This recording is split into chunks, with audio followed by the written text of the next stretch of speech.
African migration to Europe. A fact-check Louisa von Richthofen, November 16, 2024, overloaded smugglers' boats attempting the risky journey across the Mediterranean. The image springs to mind when African migration to Europe is discussed. In reality, they're only a small part of the bigger picture. In Germany, the topic of migration is political dynamite. According to an October 2024 survey from online portal Statista, about 35% of participants rated the topic of migration, asylum, and foreigners as the most important societal problem in Germany, more than those who were most concerned about the economy or climate change. Across Europe, the rhetoric around migration has sharpened. This topic is front of mind for Vít Novotný. He researches migration at the Wilfried Martens Center for European Studies, a Brussels-based think tank which is aligned with the conservative European People's Party. There are few topics for which public opinion and the facts are so far apart, he told DW. As an expert on migration, he spends a lot of time battling false claims with facts and figures. Chair of the Mo Ibrahim Foundation, Nathalie Delapalme, also sees this as a major task. The Frenchwoman has been working in Africa-Europe relations for many years. These misunderstandings lead to political decisions which are not suitable for the actual challenges, she said. These are 5 common assumptions about migration from Africa which, according to the data, are either false or must be considered in a more nuanced way. All African migrants want to come to Europe. Increasing numbers of people from Africa are indeed leaving their home countries. According to the latest UN study, the number of African migrants increased by 30% between 2010 and 2020. However, about 80%, remain on the African continent. The vast majority move to neighboring countries or to regions that are experiencing rapid economic growth, such as West Africa or South Africa, to look for work there. Relatively few people attempt to find new homes in Europe. Africa is a continent in crisis, especially affected by migration. This claim demands a look at the big picture. According to the UN, the total number of African migrants in the year 2020 was 40.6 million. This equates to 14.5% of the worldwide total. This is significantly smaller than the proportion from Asia, 41%, or from Europe, 22.5%. That means that more migrants came from European or Asian countries than from African ones. Most African migrants are fleeing war and poverty. Although Europe takes in many asylum seekers from Africa, most migrants come to Europe for economic reasons, such as to study or work, or to reunite with family. According to the United Nations Refugee Agency, only 8% of African migrants in the EU are refugees.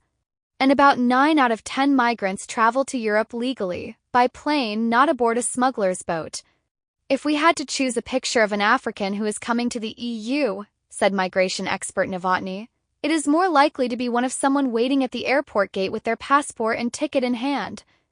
Migration of skilled workers will lead to a brain drain for Africa. In September, German Chancellor Olaf Scholz and Kenyan President William Ruto signed a labor and migration agreement. It will allow for about 250,000 skilled workers, among them doctors, bus drivers, and engineers, from Kenya to come to Germany. The agreement is designed to ease the pressure Germany is facing from its skilled labor shortage due to an aging population. In turn, the young, eager Kenyan workers will be able to find positions that are scarce in their home country. But what do African countries think when their qualified young adults emigrate? Does this brain drain harm the continent? Research shows there is plenty of nuance. Even if the emigration of young people initially leads to a loss of skilled labor, those migrants contribute to the development of their home countries in the long term via remittances and knowledge transfer. Remittances from migrants is one of the most important sources of finance for African countries, explained Delapalme.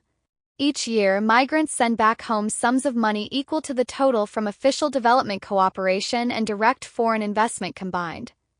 Migrants bring resources to Africa which would otherwise have to come from additional, larger direct investments from third countries, she said. Climate refugees will soon overrun Europe. Headlines such as, "The Great Climate Migration Has Begun" in the New York Times or "Migration will soon be the biggest climate challenge of our time" in the Financial Times stir up fears of a mass exodus to Europe due to climate change. While the consequences of global warming, such as droughts, rising sea levels, and extreme weather events, are real and threatening, studies show people in affected regions frequently stay in their home countries and try to adapt, instead of moving far away. Migration is also expensive.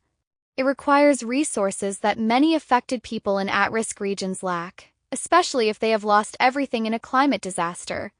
It is not scientifically proven that climate change really leads to international migration, said Novotny. False images, real consequences. Delapalme, who has traveled throughout Africa for decades, explains that misconceptions have real-life costs, something also proved by a new study by the Pan-African nonprofit Africa No Filter. She emphasized that migration policies based on feelings instead of facts could undermine trust between the two continents. It's important to consider migration from Africa in a nuanced way, and not lump it together under the banner of Lampedusa, she said, in reference to the Italian island in the central Mediterranean which has become a symbol for illegal migration. She said a balance must be struck between facts, public opinion, and politics. If there are only two of these elements, it doesn't work, she said. This article was originally written in German.